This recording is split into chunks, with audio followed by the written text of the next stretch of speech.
Students, मैं routine academy में खुशामदीद। Primary classes की ग्रेड 2 में जनाब हमारी इस्लामियात में लर्निंग चल रही है। सफ़ा नंबर 43 पेज 43 और एक सरगर्मी है जिसमें आपकी बुक में सवाल दिया गया है अपने इर्द गिर्द मौजूद लोगों की फहरिस्त बनाएं कि जो लोग आपसे बड़े हैं और जिनका आपको एहतराम करना चाहिए। तो बच्चों ये आपकी बुक में एक्टिविटी है कि मस्जिद और महल्ले में आपको बताना है कि कौन से 3 लोग हैं जिनका आप अदब करते हैं, एहतराम करते हैं, जो आपसे बड़े हैं घर और ख़ानदान में और स्कूल में। तो हमसे बड़े कौन से होते हैं? मस्जिद में इमाम साहब, एक तो इमाम साहब हो गए, ठीक है,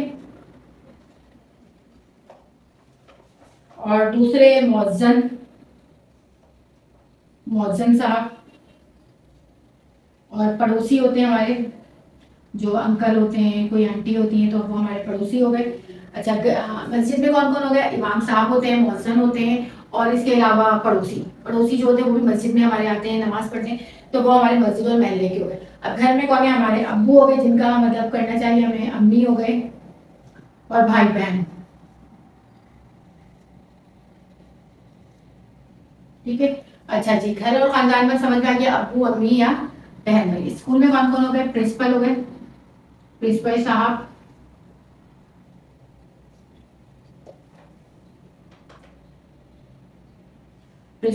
हो गए। इसके बाद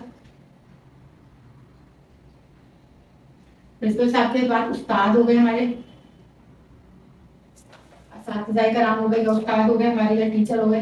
फिर इसके बाद स्कूल का चौकीदार हो गया, वो भी बड़ा होता है हमारे में, उसके भी कहना सुनना चाहिए। जो वो कहता है कि स्कूल के बारे में हमारे से, तो उसकी भी इज्जत करनी चाहिए। चौकीदार है लेकिन है तो हमसे बड़ा, तो हमें उसकी भी इज्जत करनी चाहिए, ठीक है। तो मस्जिद और महल्ले में इमाम साहब, इसके अलावा भी आपको कोई भी बड़ा मिलता है मस्जिद में, आप उसकी इज्जत करें, उसका एहतराम करें। घर में अब्बू अम्मी बहन भाई, इसके अलावा हमारे दादा दादी होते हैं, खाला होते हैं, कोई भी जो हमारे खानदान का बड़ा है हमें उसकी इज्जत करनी चाहिए, उसका अदब करना चाहिए। इसके बाद स्कूल में प्रिंसिपल हैं, उस्ताद हैं, चौकीदार। इसके अलावा हमारे सीनियर स्टूडेंट्स होते हैं जो हमारी से बड़ी क्लासेस में होते हैं, हमें भी उनका अदब करना चाहिए। इसके अलावा आया होती हैं स्कूलों में, बुआ होती हैं, हमें उनका भी अदब करना चाहिए। यानी जो काम करते हैं लेकिन वो हमसे बड़े होते हैं तो हमें चाहिए कि हम उनका अदब करें। तो बच्चों ये थी हमारी आज की क्लास जिसमें हमने ये सरगर्मी की। अब अगली क्लास में मैं आपको ये सरगर्मियों के बारे में बताऊंगी और इसका जवाब बताऊंगी, वो आपने खुद से करना है। इसको आप अच्छे से समझ लें। इसके अलावा अगर आपको कोई और जवाब लिखना है तो आप लिख सकते हैं, लेकिन मेन तो यही है कि हम इमाम साहब, मौज़िन साहब और पड़ोसी का करते हैं। घर में अम्मी अबू बहन भाई। इसके अलावा घर में तो बहुत सारे हमारे रिश्ते होते हैं, दादा दादी होते हैं, नाना नानी होते हैं, खाला खालू, जो भी हमसे बड़ा है हम उसका अदब एहतराम करते हैं। स्कूल में प्रिंसिपल हैं, उस्ताद हैं, चौकीदार हैं, आया हैं।